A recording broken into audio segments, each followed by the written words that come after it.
Assalamualaikum warahmatullahi wabarakatuh. Saya ingin mempresentasikan UTS Perpajakan dosen Bapak Rahmat Mukti semester 3 Prodi Manajemen B.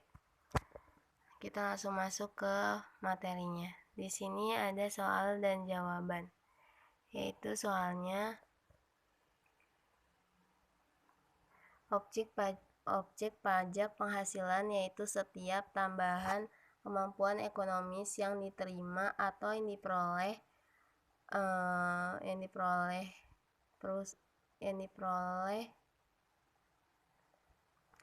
objek pajak penghasilan setiap tambahan kemampuan ekonomis yang diterima atau diperoleh wajib pajak baik berasal dari Indonesia maupun dari luar Indonesia yang dipakai untuk konsumsi atau untuk menambah kekayaan wajib pajak yang Indonesia maupun dari luar Indonesia dalam perpajakan Indonesia dengan memberikan contoh aplikasi pelaksanaannya, yaitu jawabannya objek pajak merupakan segala sesuatu yang dapat dijadikan sasaran pajak atau dapat dikenakan pajak baik berupa keadaan, perbuatan maupun peristiwa. Contoh objek pajak yaitu imbalan, hadiah, keuntungan, penerimaan, pembayaran pajak, bunga, dividen, royalti. Wajib pajak dalam negeri dikenakan pajak atas penghasilan Indonesia dan dari luar Indonesia.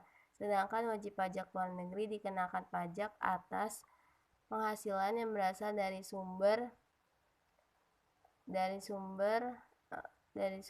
penghasilan Indonesia. Wajib pajak dalam negeri luar negeri dikenakan pajak yang berdasarkan penghasilan bruto dan tarif pajak.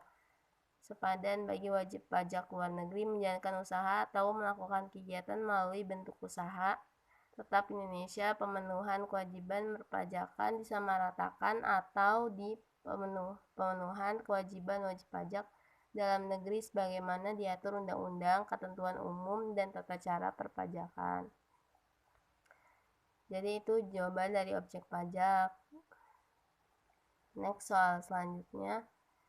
Jelaskan apakah ini dimaksud dengan pajak final, bagaimana pelaporannya oleh individu atau badan menerima, berikan analisis dari sisi kebijakan apakah alasan yang diterapkan pajak final ini, yaitu jawabannya pajak final adalah pajak yang dikenakan langsung wajib pajak disetorkan oleh WP yang bersangkutan. Pelaporannya juga dilakukan setelah adanya penyetoran pajak yang sudah dikenakan. Wajib pajak tersebut apabila dikenakan individu, pelaporannya cukup dimasukkan pada rincian SPT PPh tahunan orang pribadi, namun apabila dikenakan pada beban maka harus dilaporkan pada SPT di masa beban wajib pajak. Alasan yang mendasari keputusan tersebut adalah dapat menyederhanakan pengenaan pajak.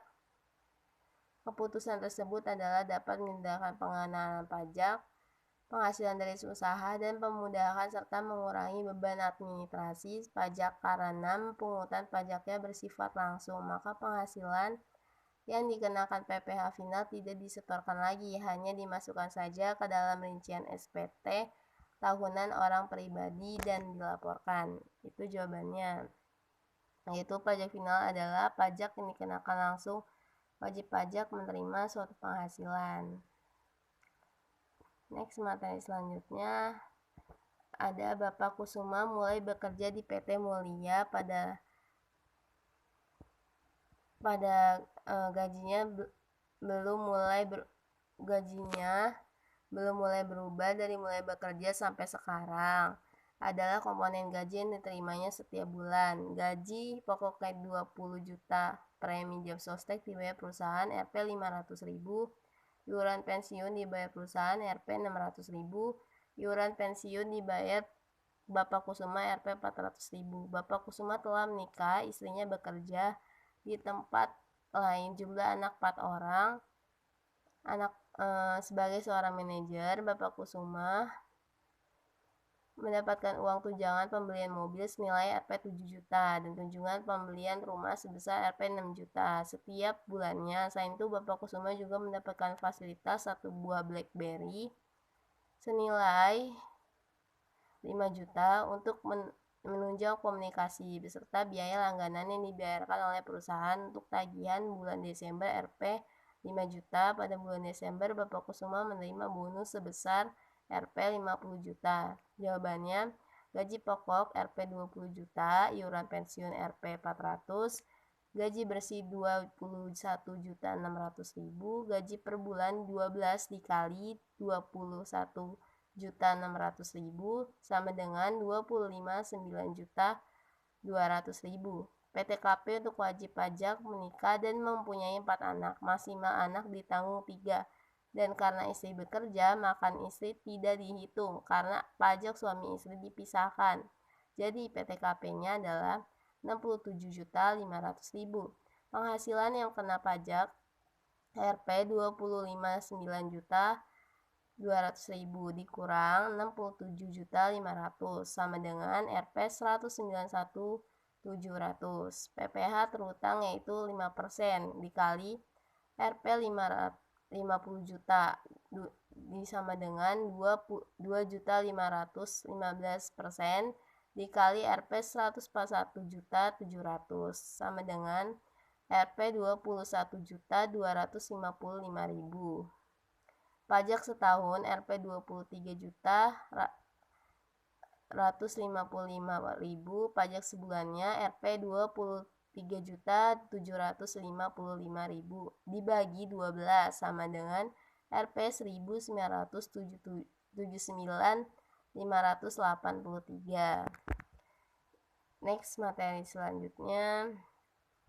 Ada soal, selama bulan Desember 2010, Intan bekerja sebagai sales. Kegiatan pameran dapat mulia dengan honor sebesar Rp 200.000 per hari. Selama bulan Desember, Intan bekerja selama 10 hari dan gaji diakumulasikan dan dibayarkan pada akhir bulan. 210 dikurang 200.000 dikali 10 hari sama dengan Rp 197.900. Next, materi selanjutnya.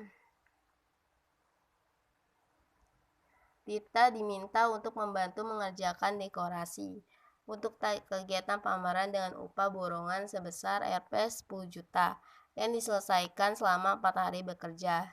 Jawabannya, upah borongan sehari Rp 1 juta dibagi 4 sama dengan Rp 250.000.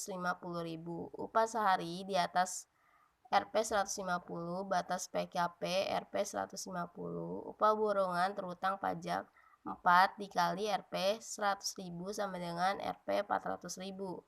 PPh 21 terutang 5% dikali Rp 400.000 sama dengan Rp 20.000. Next, selanjutnya. Yaitu ada Mr. Smith bekerja sebagai konsultan perusahaan selama 3 minggu di bulan Desember dengan gaji 3.000 USD. Kurs berlaku adalah Rp 9.000 atau dibagi 1 USD. Smith menikah dengan memiliki orang anak. Jawabannya, PPh pasal 26 terutang 20% dikali USD 3.000 dikali 9.000 USD sama dengan Rp 5.400.000.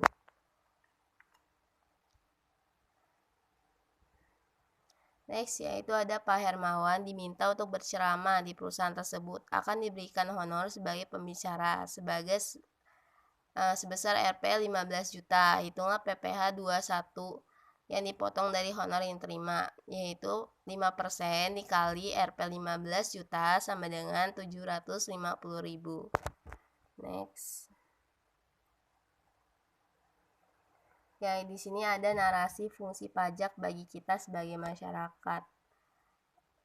Apa sih fungsi pajak bagi kita sebagai masyarakat? Yaitu di setiap pajak yang kita bayarkan memiliki fungsi yang besar bagi masyarakat, hadirnya infrastruktur jalan dan bangunan yang memadai, taman kota, lapangan pekerjaan, hingga fasilitas kesehatan, pendidikan yang dikelola negara. Bentuk penyaluran pajak yang kita bayarkan. Pajak bisa menghambat laju inflasi. Alat untuk mendorong dan meningkatkan kegiatan ekspor seperti pajak ekspor barang. Pajak bisa memberikan perlindungan terhadap barang produksi dari dalam negeri seperti PPN, dapat mendistribusikan kesejahteraan masyarakat. Di sini juga ada narasi fungsi pajak bagi kita sebagai masyarakat, yaitu di setiap pajak yang kita bayarkan memiliki fungsi yang besar bagi masyarakat.